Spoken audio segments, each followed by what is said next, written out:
Hey, Zach, 30-20. Painter kept you in there. What's it like? I don't imagine there's many games, 30-20 players here at Purdue. I mean, it's a cool experience. Not many people can say they had 30-20 multiple times in their career at Purdue. I get to say that, so it's a surreal feeling. Kind of starting from where I started from.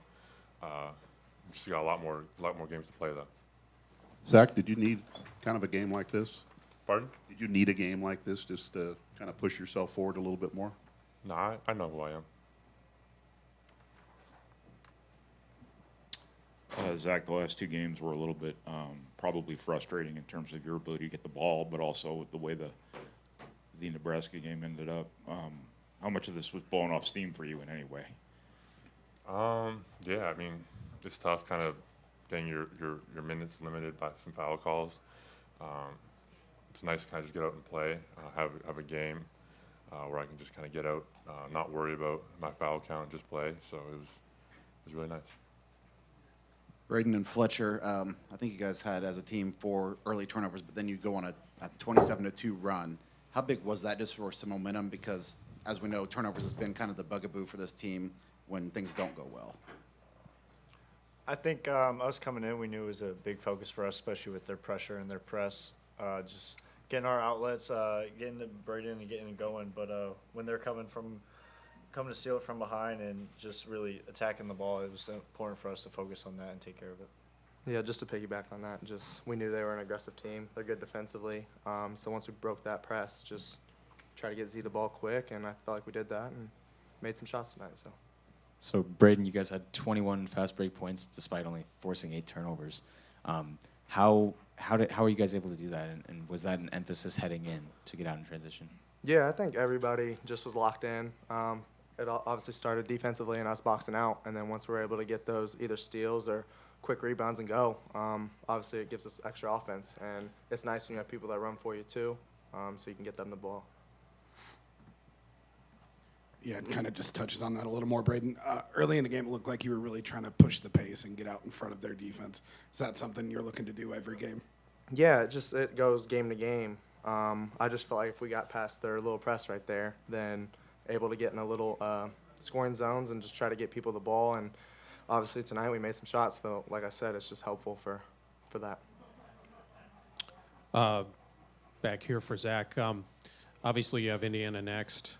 How do you put that game in the right perspective, give it the respect it deserves, but not make it into a bigger thing than it is? Yeah, it's a rivalry game.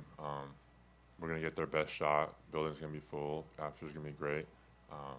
Everyone's been, besides Cam and Miles and Lance, everybody's been through that. So we all kind of know what to expect. Fletcher, coming after the Nebraska game, how did this locker room switch the mindset and really focus in on sending a message against Penn State today? I'd say everybody having the same goal in mind. I think we all know why we play all these games this season. That's to win a Big Ten championship and then eventually a run in March.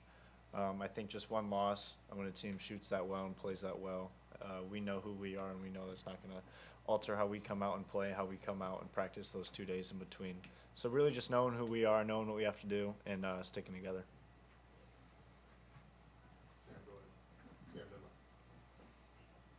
Braden, can you talk to the emergence of Cam getting some more extended minutes the last couple games and just his three-point ability? People think of him as a dunker, and he's clearly come in here and turned things with the way he's able to shoot the ball. Yeah, it's definitely nice to have his athleticism on the wing there, and then he's obviously guarding usually their best player at some point. So being able to kind of have him come in and then for the offensive end, me to find him and to trust that he's going to be able to make and knock down shots. Zach, what's 1,000 rebounds mean for you? I mean, it's pretty cool. Second player ever to do it. Purdue's basketball's been a thing for a long time. To be able to say I'm the second person to do something is pretty incredible.